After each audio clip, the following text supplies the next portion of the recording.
बार फिर उस खबर पर हम लौटेंगे दोस्तों, जिसने पूरे प्रदेश को हिलाकर रख दिया। जी हां, हम बात कर रहे हैं जैसलमेर हादसे की, जिसमें 22 लोगों की जान चली गई। बहुत ज्यादा होता है 22।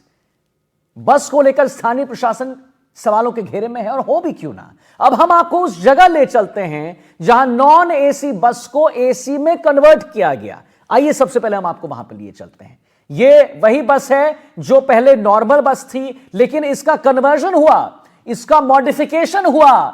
पहले यह नॉन एसी बस थी, उसके बाद इसे कन्वर्ट करके एसी में बदला गया। अब हम आपको उस जगह ले चलेंगे जहां पर यह पूरा जो मॉडिफिकेशन है वो हुआ, जहां पर ये नॉन एसी बस थी और कैसे इसे फिर एसी बस में बदला गया। हमारे साथ विश्वास जुड़े हुए हैं। विश्वास, जरा बताइए, दिखाइए। ये नॉर्मल बस थी और मुझे लगता है सिर्फ एक बस के साथ नहीं होता है विश्वास, ये तमाम बसों के साथ होता है। नॉर्मल को एसी बना दिया जाता है चंद पैसों के लिए। दिखाएं विश्वास सब कुछ। जी देखिए, मैं इस वक्त जैनम कोच क्राफ्टर्स में मौजूद हूँ। ये वही जगह है जहाँ पर केके ट्रेवल्स की वो बस जिसमें हादसा हुआ, उसका मॉडिफिकेशन किया गया था। आप यहाँ देख सकते हैं कि किस तरीके से जो कल परिवहन विभाग ने कार्रवाई की, उसके बाद में 66 बसें हैं जिनका काम चल रहा है, उन्हें सीज किया गया है। अब सबसे पहले हम स्टेप बाय स्टेप आपको दिखाते हैं। ये चेसिस जो होता है एक बस का आता है जिसे रजिस्ट्रेशन करवाया जाता है, उसकी 21 मई की बिलिंग थी जिस बस में हादसा हुआ। उसके बाद इस चेसिस पे ये लोहे का जो पूरा फ्रेम है, जो पूरा स्ट्रक्चर है, ये वहाँ पर लगाया जाता है, जिसके ऊपर बाद में फाइबर, लकड़ी और अलग जो बॉक्सेस है वो बनाकर एक बस को रूप दिया जाता है। ये जो बस यहाँ पर अभी खड़ी है, ये वही हूबहू बस है, सेम मॉडल है जो कि जिसमें हादसा हुआ। अब आप देख सकते हैं कि किस तरीके से जो पूरी बस है, इसको किस तरीके से पूरा मॉडिफिकेशन के बाद में पैक कर दिया गया है ना। अब आप समझिए इसमें कि अगर कोई हादसा होता है तो सबसे पहले ये जो गैलरी है जिससे हम लोग गुजर रहे हैं अभी, ये इतनी छोटी है कि अगर कुछ पैनिक सिचुएशन क्रिएट होती है, कुछ इमरजेंसी सिचुएशन क्रिएट होती है, तो लोग जो है इजीली मूव नहीं कर सकते हैं। अभी किन मानकों पे किस तरीके से चीज़ें हो रही हैं, क्या डिसाइड है, इसके ये जांच का विषय है। सबसे पहले देखिए, ये जिस तरीके से लोहे, ये जो कांच है, इससे जो पूरा केबिन्स हैं ये बना दिए गए हैं। ये जो विंडोज़ हैं, sliding windows, it is really hard to slide it. तो ये जो पूरा है, इससे ये पूरा पैक कर दिया जाता है जो लोगों के लिए। इसमें ही वायरिंग की जाती है, इसी में यहाँ से एसी का किया जाता है। ठीक है, अब आप इसमें एक और चीज़ समझने की कोशिश कीजिए कि अगर किसी तरह का हादसा होता है तो यहाँ से लोग किस तरीके से उतर पाएंगे, किस तरीके से नीचे आ पाएंगे, उसके बाद में जा पाएंगे। पीछे आपको जो गेट दिख रहा है, ये एक एग्जिट गेट है उसका, इमरजेंसी का, जिसे इमरजेंसी में यूज़ कर सकते हैं। इसके अलावा एक एग्जिट गेट जो है, ये राइट हैंड साइड की जो सीट है उसके पास है। लेकिन इसमें से भी उतर पाना, यहाँ तक यात्रियों का पहुँच पाना, उसके बाद बाहर निकल पाना किस तरीके से संभव है, ये प्रैक्टिकली किस तरीके से इसे निर्धारित किया गया है, किस तरीके से, किस टेस्टिंग के आधार पर इसे माना गया है, पैमानों पे, मानकों पे देखा गया है, ये जरूर एक सवाल का विषय है। क्योंकि अगर हम इजीली इसमें मूव कर रहे हैं अभी भी बस में, तो इतना फ्रीली मूवमेंट नहीं हो पा रहा है। तो हम ये समझ सकते हैं कि जब पैनिक की सिचुएशन रही होगी तो उस वक्त किस तरीके से इसमें मूव किया गया होगा। पूरा जो बस का स्ट्रक्चर है, ये लकड़ी के फ्रेम पे और फाइबर के फ्रेम पे बनाया गया है, और शीशे जो है पूरी तरीके से बंद हैं। जो कंपनी फिटेड जो चीज़ें आती हैं उनमें अलग तरीके के सेफ्टी प्रिकॉशंस जो होते हैं वो मेजरली देखे जाते हैं। अब ये किस तरीके से, अब आप देखिए ये शीशा जो है ये पूरा पैक है। अगर किसी तरीके की पैनिक की कोई सिचुएशन होती है तो क्या आप शीशा तोड़ के लोग बाहर आ सकते हैं, नहीं आ सकते हैं, किस तरह का। तो एग्जिट के लिए गेट तो दिए गए हैं, लेकिन उनका प्रैक्टिकली किस तरीके से उनका इस्तेमाल हो पाएगा, कि प्रैक्टिकली किस तरीके से उसका यूज़ हो पाएगा, उसकी कोई संभावना जो है वो समझ नहीं आ रही है कि किस तरीके से चीज़ें होंगी। क्योंकि अगर इस तरह के कोई नियम है तो उन्हें रिव्यू करने की बहुत ज़रूरत है।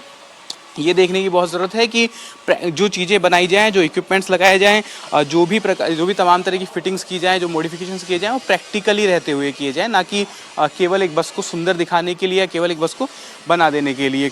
आप ये देख सकते हैं जो अभी ये पूरा जो स्ट्रक्चर है इस तरीके से बनाया जाता है। और जब उस बस में आग लगी उसके बाद में बस एक यही ढांचा था जो उस बस में बच पाया, जो कि आप ये फ्रेम देख पा रहे हैं, ये लोहे और स्टील का जो फ्रेम आप पूरा देख पा रहे हैं, बस यही ढांचा एकमात्र था जो उस पूरी बस में बच पाया। बाकी सब कुछ जल गया, क्योंकि पूरी बस जो थी वो पूरी तरीके से लकड़ी का और फाइबर का उसमें फिटिंग था। तो उस तरीके से ये पीछे का दरवाज़ा है जिससे लोग बाहर आ सकते हैं अगर इमरजेंसी सिचुएशन हो तो, लेकिन उसमें किस तरीके से उस गैलरी से पहुंच पाएँ, क्योंकि देखिए पैनिक की जब सिचुएशन होती है तो लोग अक्सर बहुत तेज़ी से रश करते हैं, तो उसमें ज़रूर संभवतः ये हुआ होगा कि लोग इस दरवाजे तक नहीं पहुंच पाए होंगे और उसके बाद में रश नहीं कर पाएंगे। एक और बात जिस पे बहुत गंभीरता से सवाल करने की आवश्यकता है, बहुत गंभीरता से जिसे दिखाने की आवश्यकता है, वो ये है कि परिचालकों की ट्रेनिंग जो होती है उसका सेंटर है वहाँ पर अजमेर में, और वहाँ पर उसकी ट्रेनिंग होती है। तो जो भी राजस्थान रोडवेज के जो परिचालक होते हैं, जो कंडक्टर्स होते हैं, उनकी ट्रेनिंग करवाई जाती है और उसके बाद में उन्हें सिखाया जाता है किस तरीके से इमरजेंसी सिचुएशन में आपको एक्ट करना है,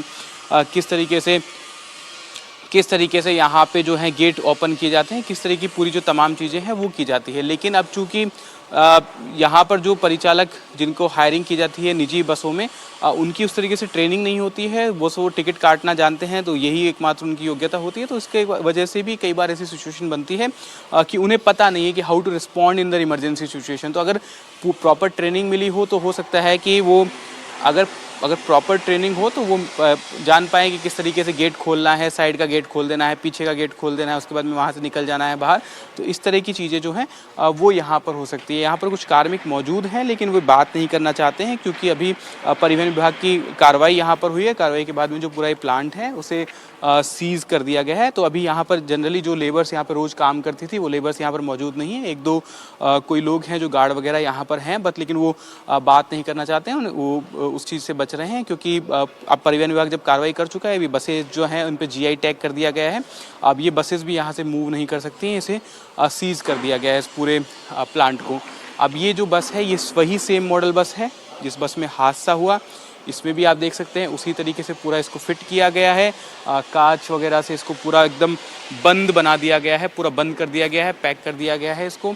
इसमें एग्ज़िट गेट है जो साइड में खुला हुआ आपको दिख रहा होगा वहाँ पे, वो एक एग्ज़िट गेट है इसमें, लेकिन वो प्रैक्टिकली कितना पॉसिबल है वो बहुत सवाल है, क्योंकि ये सवाल का विषय है। अब आप ये देखिए, ये गेट है, ठीक है, अब इसमें गैलरी में किस तरीके से कोई आ पाएगा, उसके बाद में जो यहाँ पर व्यक्ति होगा, इस सीट पर जो व्यक्ति होगा, संभवतः उसके लिए वहाँ से बाहर निकल पाना बहुत आसान रहा होगा, वो निकल सकता है उससे आसान इससे बाहर। लेकिन अगर कॉरिडोर से किसी को ट्रैवल करके उसमें से आना है और उसके बाद बाहर आना है, तो उसके लिए तो वो थोड़ा सा मुश्किल हो जाएगा।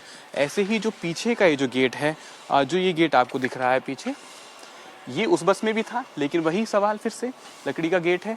ये भी संभव, ये भी एक बहुत बड़ा सवाल है कि ये बहुत जल्दी आग पकड़ सकता है, ये तेजी से आग पकड़ लेगा। उसके बाद में वही एक सवाल जो मैं आपको बार बार बता रहा हूँ कि वो किस तरीके से कोई पीछे आ पाएगा। नहीं, बिल्कुल विश्वास, और लगातार हम अपने दर्शकों को भी तस्वीर दिखा रहे हैं, और आपने बिल्कुल सही कहा कि इतना नैरो लेन में जब आपको ही चलने में दिक्कत हो रही है, तो जब यहां पर एक बहुत इमरजेंसी सिचुएशन होगा तो कैसे निकलते होंगे लोग। हम यहां 50-60 लोगों की बात कर रहे हैं, बहुत मुश्किल होता होगा। चलिए इसी के साथ एक छोटे से ब्रेक